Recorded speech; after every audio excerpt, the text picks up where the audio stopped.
अस्सलाम वालेकुम जी बच्चों, कैसे हैं आप लोग? सब ठीक हैं? अच्छा जी बच्चों, चैप्टर नंबर 8 हमने शुरू किया हुआ है और आज इंशाल्लाह इसका ये लास्ट वाला लेक्चर होगा। और इसमें हम क्या पढ़ रहे थे? इसमें हम पीरियोडिक टेबल को पढ़ रहे थे कि पीरियोडिक टेबल किस तरह से होता है, एलिमेंट्स को हमने कैसे उसमें अरेंज किया हुआ है और उसमें पीरियड्स क्या होते हैं और उसमें ग्रुप्स क्या होते हैं, हॉरिजेंटल लाइन, वर्टिकल लाइन, और फिर कुछ करैक्टरिस्टिक्स थी उन एलिमेंट्स की कि जो पीरियड में किसी और तरह से बिहेव करती हैं, ग्रुप में किसी और तरह से बिहेव करती हैं। तो जो लास्ट पिछला लेक्चर हमने किया था उसमें यही हमने उन प्रॉपर्टीज़ को थोड़ा डिटेल में पढ़ा था, लेकिन उसकी चंद प्रॉपर्टीज़ अभी रहती हैं तो वो आज इंशाल्लाह करेंगे तो ये हमारा चैप्टर जो है वो मुकम्मल हो जाएगा। अब ये जो प्रॉपर्टीज़ हम पढ़ रहे हैं, पीछे भी जो पढ़ी थी और अब जो पढ़ने लगे हैं, इसमें दो चीज़ें बहुत इंपॉर्टेंट हैं।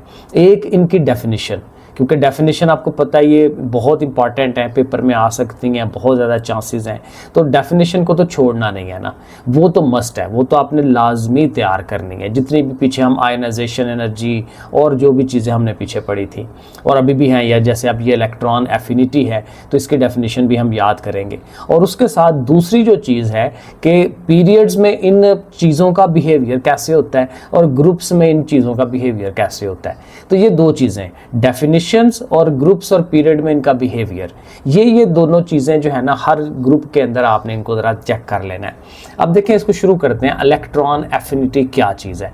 सो कहते हैं जी, electron affinity is the amount of energy change. कहता है इलेक्ट्रॉन एफिनिटी क्या है कि जो एनर्जी में तब्दीली वाक़या होती है।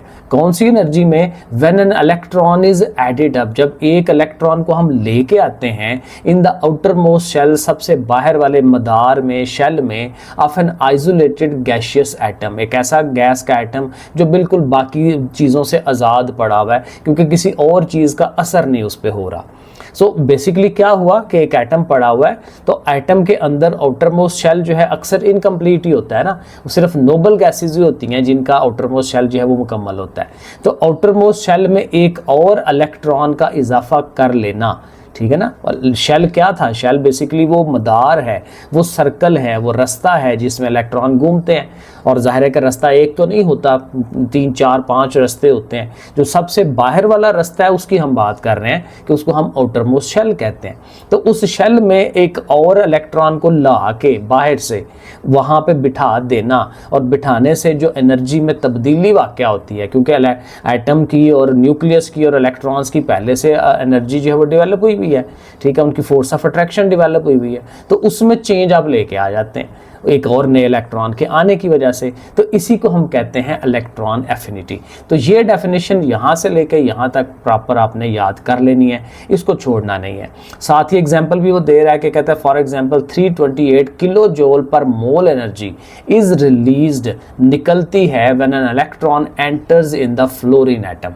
फ्लोरीन के एटम में एक नया इलेक्ट्रॉन अगर आप लेके आते हैं तो कितनी एनर्जी रिलीज हो रही है? 328 किलो जूल एनर्जी जो है वो रिलीज होनी है। और साथ ही उसकी जो है इक्वेशन भी उसने साथ बता दी है कि फ्लोरीन एटम ये गैस की शक्ल में मौजूद है, उसमें एक इलेक्ट्रॉन का आप इजाफा कर रहे हैं, और डेफिनेटली जब इलेक्ट्रॉन का इजाफा किया जाता है तो वो प्रोटॉन से ज़्यादा हो जाता है ना, तो उसके ऊपर फिर नेगेटिव चार्ज आ जाता है। सो फ्लोरीन के ऊपर जो है वो -1 का चार्ज जो है वो डेवलप हो जाएगा, और साथ उसकी जो एंथैल्पी है, उसमें जो एनर्जी में चेंज आनी है वो -328। माइनस इसलिए लिखा जाता है कि वो एनर्जी जो है वो निकल रही होती है। ये भी हमने एक चैप्टर में तफसीलन इसको पढ़ा था। आगे कहता है जी, electron affinity values are also related to the size of the atom. अब कहता है इसका जो आंसर होता है कि कितनी एनर्जी रिलीज हो रही है या कितनी एब्जॉर्ब हो रही है, वो डिपेंड करता है कि एटम का अपना साइज कितना है, ठीक है। आगे उसकी वो एक्सप्लेनेशन दे रहा है, the smaller the size of an atom, जितना एटम का साइज छोटा होगा, the higher the force of attraction with which the nucleus will attract the entering electron and hence higher is the value of the electron affinity. वो कहते हैं कि atom का size छोटा है, अगर फॉर एग्जांपल छोटा एटम है, अब छोटा एटम है तो फिर न्यूक्लियस के पास पास ही होंगे इलेक्ट्रॉन्स। अब जितने पास होंगे उतनी फोर्स ऑफ अट्रैक्शन ज़्यादा होगी, प्रोटॉन्स और न्यूट्रॉन अपोजिट चार्ज होते हैं ना, तो न्यूक्लियस और वो जो इलेक्ट्रॉन है जो गिर्द घूम रहे हैं, उनके दरमियान स्पेस थोड़ी है, एटम का साइज़ छोटा है, तो फिर उनकी जो फोर्स ऑफ अट्रैक्शन है वो ज़्यादा होगी, और जितनी फोर्स ऑफ अट्रैक्शन ज़्यादा होगी उतनी ही ये जो हमारे इलेक्ट्रॉन एफिनिटी है वो भी ज़्यादा हो जानी है, क्योंकि जब नया इलेक्ट्रॉन लेके आएंगे तो पहले से वो जो रिक्वायरमेंट है उसकी वो ज़्यादा है, तो फिर इलेक्ट्रॉन एफिनिटी भी ज़्यादा होनी है। तो ये भी उसकी एक्सप्लेनेशन में आप दे सकते हैं, जब लॉन्ग सवाल के लिए कहे तो आप ये उसकी एक्सप्लेनेशन साथ दे सकते हैं डेफिनेशन के बाद। पहले डेफिनेशन देते हैं, फिर साथ उसकी एक्सप्लेनेशन दे देते हैं, 4 नंबर का काम हो जाता है। और ये साथ देखें ग्रुप नंबर 17 की जो इलेक्ट्रॉन एफिनिटी है उसने बताई हुई है, फ्लोरीन, क्लोरीन, ब्रोमीन वगैरह, आयोडीन, तो ये देखें नीचे की तरफ जो है वो कम हो रही है, नीचे की तरफ ग्रुप के अंदर उसने कम होना है। सो कहता है in a group the electron affinity values decreases from top to bottom, ये भी हमने ऊपर देख भी लिया, because the sizes of the atom increases, atom का साइज बढ़ता चला जाता है। ये पीछे हमने पढ़ा था कि एटम का जो साइज है वो बढ़ता है ग्रुप के अंदर जब आप नीचे की तरफ जाते हैं। तो जब एटम का साइज बड़ा होता जाएगा तो न्यूक्लियस में और इलेक्ट्रॉन जो होता है आउटर मोस्ट शेलियाँ वगैरह, उनमें फोर्स ऑफ अट्रैक्शन कम हो जाती है, और जितनी फोर्स ऑफ अट्रैक्शन कम होनी है उतनी हमारी इलेक्ट्रॉन एफिनिटी भी कम हो जानी है। तो ये वो बता रहा है in a bigger atom the nucleus will attract the income, ये वही बात आ गई जो मैंने अभी आपको एक्सप्लेन कर दी है। तो ये भी ज़ाहिर है आपने याद रखना है। आगे ये एक इंटरेस्टिंग इन्फॉर्मेशन है, ये भी याद रखने वाली चीज़ है। कहते हैं while first electron affinity can be negative और पॉजिटिव, कहते हैं जब पहला इलेक्ट्रॉन आप इंट्रोड्यूस करवाते हैं तो उसमें जो इलेक्ट्रॉन एफिनिटी है पॉजिटिव भी हो सकती है, नेगेटिव भी, यानी एनर्जी रिलीज भी हो सकती है और एब्जॉर्ब भी हो सकती है। लेकिन जब सेकेंड इलेक्ट्रॉन आप लेके आते हैं तो वो ऑलवेज पॉजिटिव एनर्जी जो है वो उसको देनी है। तो ये भी याद रखने वाली बात है। अब ये हमारा हो गया इलेक्ट्रॉन एफिनिटी। अब आगे है इलेक्ट्रोनेगेटिविटी।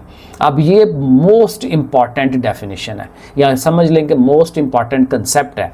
पिछली क्लासों में भी ऐसा ही था, ये जो पिछला सिलेबस था हमारा, तो यहाँ पे भी डेफिनेटली ये इंपॉर्टेंट होना है। सो इलेक्ट्रोनेगेटिविटी ये पहले भी पढ़ा था हमने। Of an atom is its electron attracting ability, बुनियादी तौर पे ये है कि इलेक्ट्रोनेगेटिविटी क्या है कि कोई एक एटम जो है इलेक्ट्रॉन्स को कितना अपनी तरफ खींच सकता है, खींचने की जो प्रॉपर्टी है, जो खसूसियत है वो कितनी है।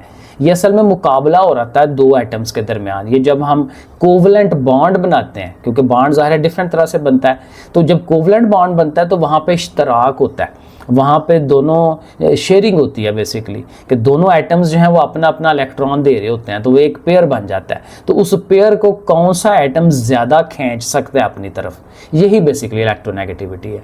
क्योंकि ये नहीं होता कि वो जो पेयर बना है तो वो बस दरमियान में बैठ जाए, तो इधर वाला एटम और वो दूसरे वाला एटम उसको इक्वल फोर्स के साथ अट्रैक्ट कर रहे हो।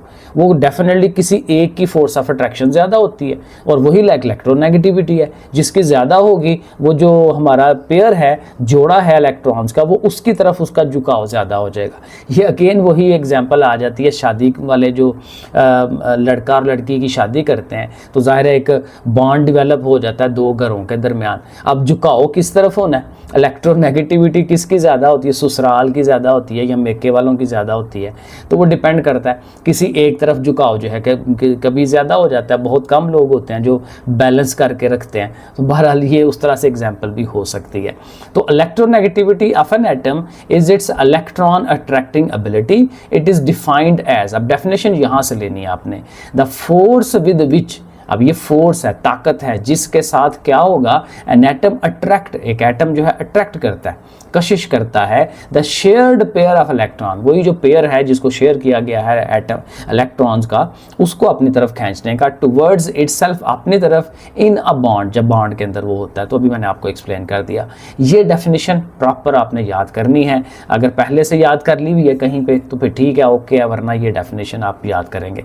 Electronegative atoms are those, electronegative किनको कहेंगे, whose outer electrons are attracted by a large nuclear charge, जाहिर है कि वो अपनी तरफ ज़्यादा उसको खींचते हैं। जो एटम्स ज़्यादा खींच लेंगे उनको इलेक्ट्रोनेगेटिव एटम्स कहते हैं, ठीक है, सिंपल बात। और जिनकी तरफ जाहिर है जिनकी तरफ से वो चले जाते हैं, पीछे हो जाते हैं, उनको इलेक्ट्रोपॉजिटिव कह लेते हैं। तो इस तरह से हो जाता है। It increases from left to right in a period, period में जब लेफ्ट से राइट की तरफ जाते हैं तो ये इलेक्ट्रोनेगेटिविटी बढ़ती है, आगे आगे जाएंगे पीरियड में तो इलेक्ट्रोनेगेटिविटी बढ़ती चली जाएगी and decreases from top to bottom in a group, और ग्रुप में डिक्रीज होनी है जब आप ऊपर से नीचे की तरफ आते हैं। तो जाहिर है कि ये इंपॉर्टेंट चीज़ है, इसको भी आपने याद रखना है। Thus the most electronegative atoms are found at the top right hand corner of the periodic table. अब जाहिर है अगर वो पूछ ले भाई मोस्ट इलेक्ट्रोनेगेटिव एटम्स किधर हैं, तो वो डेफिनेटली उसमें वो जो पीरियोडिक टेबल है उसमें आगे की तरफ होंगे, क्योंकि पीरियड में आगे की तरफ जाना, और वो भी शुरू वाले पीरियड्स में, क्योंकि जाहिर है जब आप नीचे चले जाएंगे नीचे वाले पीरियड में ग्रुप का वो नीचे वाला साइज चला जाता है, तो इसलिए ऊपर में शुरू में पहला जो पीरियड है और जो दूसरा पीरियड है, तो दूसरे पीरियड पहले पीरियड में तो हैं ही 2 एलिमेंट्स ना, तो दूसरे पीरियड में 7 8 हैं, तो दूसरे पीरियड को अगर आप देखें तो उस पीरियड के एंड पे आगे की तरफ, ठीक है, उस तरफ जो है वो मोस्ट इलेक्ट्रोनेगेटिव एटम जो है वो कह रहा होते हैं, और ग्रुप में ज़ाहिर नीचे की तरफ कम हो जाते हैं।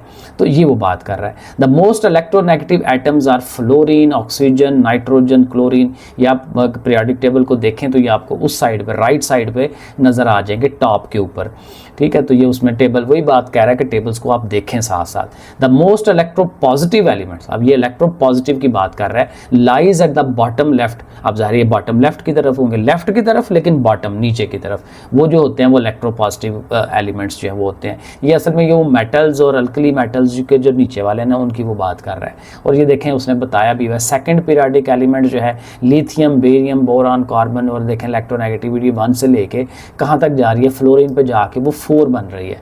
तो ज़ाहिर है कि इलेक्ट्रोनेगेटिविटी आगे की तरफ बढ़ रही है पीरियड्स के अंदर। और ग्रुप में देखें ऊपर से नीचे की तरफ उसने डेफिनेटली कम होना होता है, तो वो उसने शुरू में हमें बता दिया था। अच्छा, आगे हमारा टॉपिक है मेटालिक करैक्टर एंड रिएक्टिविटी। अब मेटालिक करैक्टर क्या चीज़ है? The metallic character is the tendency basically हम कहते हैं रुझान को, किसी चीज़ में रुझान किसी चीज़ का कितना है, ठीक है, किसी चीज़ की तरफ माइल होना, माइल होने को हम टेंडेंसी कहते हैं, ठीक है। अब गेम में जिस बच्चों को गेम खेलने का शौक होता है तो हम कहते हैं इसकी टेंडेंसी है गेम खेलने की तरफ। किसी को ड्राइंग का शौक है तो हम कहते हैं इसकी टेंडेंसी जो है वो ड्राइंग की तरफ है। The metallic character is the tendency of an element, एक एलिमेंट की टेंडेंसी है, रुझान है, टू लूज इलेक्ट्रॉन्स, कि वो इलेक्ट्रॉन कितने लूज कर सकता है या करने की तरफ रुझान है उसका, एंड फॉर्म पॉजिटिव आयंस और केटाइन।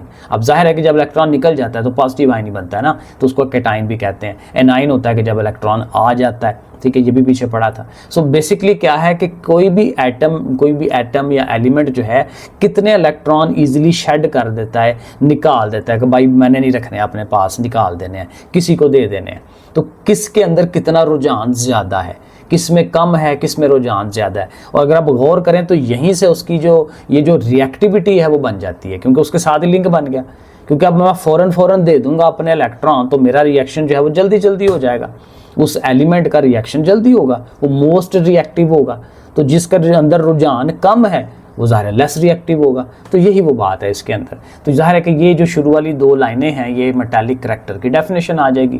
कहता है since the ionisation energy decreases down the group में कहता है नीचे की तरफ आएंगे तो आयोनाइजेशन एनर्जी कम होती है। The elements have increased ability to lose electron, तो इसलिए वो जो इलेक्ट्रॉन लूज करने होते हैं वो उनकी करैक्टरिस्टिक बढ़ती चली जाती है। For this reason both the metallic character and reactivity increases down the group. तो जो ग्रुप में आप नीचे की तरफ आएंगे तो ये जो मेटालिक करैक्टर है और जाहिर है उसके साथ रिएक्टिविटी ये बढ़ती चली जाएगी। आयनाइजेशन एनर्जी ने कम होना है और इसने बढ़ना है, ये आपने याद रखना है। एज वी मूव, अब जाहिर है जो ब्रैकेट में किया ये आपने याद रखना है। As we move from left to right in a period, अब पीरियड की बात करने लगा है। द न्यूक्लियर चार्ज इंक्रीजेस, जाहिर है कि चार्ज बढ़ता है due to the gradual increase in the number of protons. ये हमने पहले ही पढ़ा था कि पीरियड्स में आप आगे की तरफ जाते हैं तो प्रोटॉन्स की तादाद जो है वो बढ़ती चली जाती है। जो आप आगे की तरफ जाते हैं न्यूक्लियस के अंदर वो बढ़ते चले जाते हैं। Owing to this, the valence electrons are pulled strongly by the nucleus, making it difficult. अब डेफिनेटली वो कहता है जो प्रोटॉन्स ज्यादा होते जाने हैं तो प्रोटॉन्स ने ही इलेक्ट्रॉन को अपनी तरफ खींचना होता है ना, तो जो प्रोटॉन बढ़ते जाएंगे तो वो जो फोर्स ऑफ अट्रैक्शन है उनकी वो बढ़ती चली जाएगी। तो वो जो लूज करने की जो एक एबिलिटी है वो कम होती चली जाएगी, क्योंकि जितना लूज होंगे उतना ही इजीली वो वहां से निकल जाएंगे। लेकिन जितनी स्ट्रांग होगी उनकी आपस में फोर्स ऑफ अट्रैक्शन जो कि पीरियड में आगे आगे बढ़ती जा रही है तो उतना ही ये जो मेटालिक करैक्टर है उनका फिर कम होता चला जाएगा। तो ये जो हमारा पीरियड है उसमें जब आप आगे की तरफ जाते हैं तो ये मेटालिक करैक्टर ने कम होना है। तो ये देखें नीचे लाइन जो है ये वाली लिखी हुई है, the metallic character decreases in a period from left to right. तो ये भी हमें याद इसको रखना है। तो आई थिंक यहाँ तक ओके है, इसको आप याद रख लें। और लास्ट पे हमारा ये टॉपिक है डेंसिटी का। डेंसिटी कहता है, डेंसिटी क्या होती है? डेंसिटी हमने फिजिक्स केमिस्ट्री के अंदर पढ़ते हैं या बाज़ औक़ात मैथ के अंदर भी पढ़ते हैं। तो इसका बेसिक सा फार्मूला होता है मास ओवर वॉल्यूम। डेंसिटी किस तरह से बनती है कि कितना मास है उस चीज़ का और कितना वॉल्यूम है, और वॉल्यूम से चूंकि हम डिवाइड कर रहे होते हैं तो जितना वॉल्यूम ज़्यादा हो जाए उतनी डेंसिटी कम हो जाती है। ये बर्फ़ वाली एग्जांपल है कि बर्फ़ होता पानी है लेकिन बर्फ़ में वो चूंकि हुजम ज़्यादा हो जाता है तो उसकी डेंसिटी कम हो जाती है और वो पानी के ऊपर तैरने लग पड़ती है। तो बहरहाल वो सारा ये कंसेप्ट था पीछे, फिजिक्स में हम इसको पढ़ते हैं। सो कहता है it is mass of a substance in a unit volume. कि ज़ाहिर है कि कोई भी यूनिट वॉल्यूम में क्यूबिक सेंटीमीटर है या क्यूबिक मीटर है तो उसके हिसाब से उसमें मास कितना है, मास ऊपर आएगा वॉल्यूम नीचे आएगा। तो ये उसकी डेफिनेशन है। Density of elements generally increases from top to bottom in a group. यानी कहता है ग्रुप में अगर आप देखेंगे तो ऊपर से नीचे की तरफ आएंगे तो डेंसिटी आमतौर पर इसकी इंक्रीज होती है, बढ़ती है। लेकिन जब आप पीरियड में आते हैं तो कहते हैं वहाँ पर कोई ग्रेजुअल फ़र्क हमें नज़र नहीं आता, कोई सिग्निफिकेंट कोई ख़ास फ़र्क नज़र नहीं आता उसमें। तो वो इतना ही बस आपने रखना है। और साथ उसकी साथ यूनिट भी उसने बना दी है कि इसको कैसे एक्सप्रेस किया जाता है, ग्राम पर क्यूबिक सेंटीमीटर। ज़ाहिर है के ऊपर मास है ना तो मास ग्राम में किलोग्राम में होता है, और जो वॉल्यूम है हमारा वो क्यूबिक सेंटीमीटर हो सकता है या क्यूबिक मीटर हो सकता है। और ये उसने फर्स्ट ग्रुप का जो है वो बनाया हुआ है, लिथियम सोडियम। और इसकी देखें ऊपर से जब नीचे की तरफ जा रहे हैं तो इसकी जो है इंक्रीज हो रही है डेंसिटी। ठीक है, इस तरह से करके। अब लास्ट में हमारे पास ये एक एक्सरसाइज है और ये काफ़ी इंपॉर्टेंट है। इसमें जो सवाल लिखे हुए हैं तो इनके आंसर्स मैंने बना दिए हैं, वो इंशाल्लाह अभी आपको दिखा देता हूँ। और इस पे 5 क्वेश्चन है और इसके बाद ये जाहिर है कि हमारा जो टॉपिक है ये एंड हो जाएगा, चैप्टर एंड हो जाएगा। तो चलते हैं अपने सवालों की तरफ और उनको भी करते हैं। तो ये हमारे क्वेश्चन है। क्वेश्चन नंबर 1 में वो कह रहा है कि बेरियम जो है, barium is present in second group. ये सेकंड ग्रुप में आता है और 6वें पीरियड में आता है। जाहिर है कि वो हम इस तरह से और उस तरह से अगर आप देखेंगे और उसको पीरियडिक टेबल को सामने रखेंगे तो आपको नज़र आएगा। ये साथ साथ आपको देखना चाहिए। अभी मैं किताब नहीं दिखा सकता लेकिन आप किताब साथ रखें और साथ उस चीज़ को गौर करें कि हाँ वाकई ऐसा हो रहा है कि नहीं। सो कहता है बेरियम जो है सेकंड ग्रुप में आता है और 6वें पीरियड में आता है। तो उस लिहाज से कहता है कि जो नीचे सवाल दिए हुए हैं इस बेरियम के मुतालिक ये आपने बताने हैं। सो बेसिकली बेरियम के मुतालिक जो इन्फॉर्मेशन है वो हमने जहन में बिठानी है, उसको याद करना है। सो पहला उसने पूछा हुआ इज इट अ मेटल और अ नॉन मेटल, कि बेरियम जो है ये मेटल आती है या नॉन मेटल आती है। तो शुरू वाले जो हमारे एलिमेंट्स हैं वो बेसिकली मेटल्स ही होते हैं। तो ये मेटल है, और अगर डिटेल में कहना है तो अल्कलाइन अर्थ मेटल इसको हम कहते हैं, हाली मेटल भी आप कह सकते हैं। नंबर 2 क्वेश्चन कहता है will it be electro positive और इलेक्ट्रो नेगेटिव। तो इलेक्ट्रो पॉजिटिव होगी या इलेक्ट्रो नेगेटिव होगी, तो वो हमने अभी देखा था कि आप आगे की तरफ जाते हैं ना पीरियड में तो इलेक्ट्रो नेगेटिविटी बढ़ती है। तो ये चूंकि शुरू का ही है, सेकंड ग्रुप है तो इसलिए, और ज़ाहिर है थोड़ा सा नीचे है तो फिर इसको क्या होगा कि ये इलेक्ट्रो पॉजिटिव होगा। थर्ड क्वेश्चन कह रहा है what is the nature of its oxide. Oxides की नेचर क्या है, तो इसको हम कहते हैं बेसिक ऑक्साइड, कि जब ऑक्सीजन वगैरह के साथ जब रिएक्ट करता है तो वो ऑक्साइड जो है वो बनाता है बेसिक ऑक्साइड में, बेस के हिसाब से। ठीक है ना, एक वो एसिडिक ऑक्साइड होते हैं ना, एक ये बेसिक ऑक्साइड है बेस के पॉइंट ऑफ व्यू से। और नंबर 4 कहता है in which physical state you expect this element to exist, यानी ये जो एलिमेंट है वो किस फिजिकल स्टेट में एग्जिस्ट करता है, सॉलिड है, लिक्विड है, गैस है, किस शक्ल में। तो हमने बताना है जी सॉलिड है, रूम टेम्परेचर के ऊपर सॉलिड होता है, हमें याद रखना है। सेकंड क्वेश्चन कहता है in which group and period you expect to find an element with the largest atomic radius, यानी सबसे बड़ा एटॉमिक रेडियस हो तो वो कहाँ पे होगा। तो हम लिखेंगे elements with the largest atomic radius is found bottom left of the table, वही जो शुरू में है, शुरू में और सबसे नीचे। अब ये हमने प्रॉपर्टी पढ़ी थी कि वो नीचे की तरफ जो है वो ज़्यादा होता जाता है उसका एटॉमिक साइज़। ठीक है, तो वो होगा और उसके हिसाब से ग्रुप नंबर 1 बनता है और पीरियड नंबर 7 बनता है, क्योंकि पहला जो ग्रुप है वो नीचे की तरफ जाएगा ना, तो बिल्कुल एक्सट्रीम लेफ्ट में हमने उसको देखना है। ठीक है, और बिल्कुल नीचे जाना है तो नीचे वाले पीरियड नंबर 7 के ऊपर हम जाएंगे। तो पीरियड नंबर 7 ग्रुप नंबर 1, और वहाँ पे जो है हमारे पास ये आता है फ्रेंसियम या फिर क्या है सीजियम। ठीक है, तो ये नाम भी इनके इसी तरह से होते हैं, फ्रेंसियम या सीजियम, आप इन दोनों में से किसी एक का नाम ले सकते हैं। और नंबर 3 कहता है can you predict the group number of the most electro positive and the most electro negative element, यानी सबसे ज़्यादा जो इलेक्ट्रोपॉजिटिव एलिमेंट हो सकता है वो कौन सा है, और जो सबसे ज़्यादा इलेक्ट्रोनेगेटिव एलिमेंट हो सकता है वो कौन सा है, वो हम बताएं।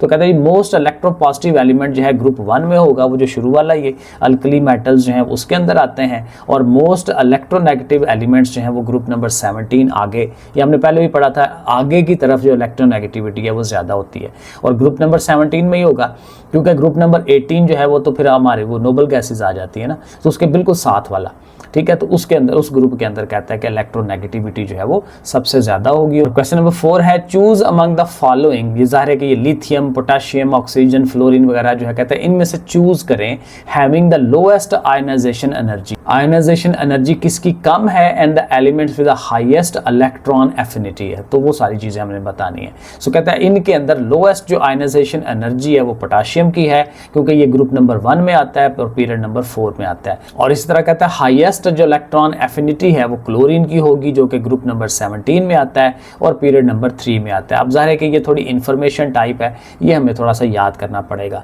और लास्ट में क्वेश्चन है कि which 2 elements of the periodic table react to give a basic oxide and acidic oxide, ठीक है ना, कि कौन से 2 एलिमेंट्स हैं जो रिएक्ट करेंगे तो बेसिक ऑक्साइड बनाएंगे और एसिडिक ऑक्साइड बनाएंगे।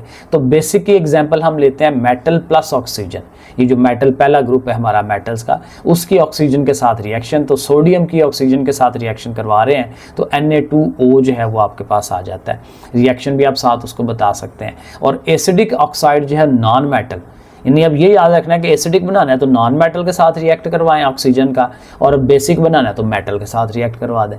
तो नॉन मेटल का रिएक्शन करवाना है ऑक्सीजन से, यानी कार्बन का हम करवाने हैं C+O2 after reaction CO2, carbon dioxide जब बन जाएगी। तो इस तरह से ये हमारे क्वेश्चन है। तो बहरहाल जितना मेरे से हो सकता है मैं आप लोगों को एक्सप्लेन कर रहा हूँ, तो आप लोग तैयारी जो है इसकी करें साथ साथ जितना हो सकता है। इंशाल्लाह साथ एक्सरसाइजेज भी करते हैं और नेक्स्ट अगला चैप्टर शुरू करते हैं। ओके, फिर अल्लाह हाफिज़।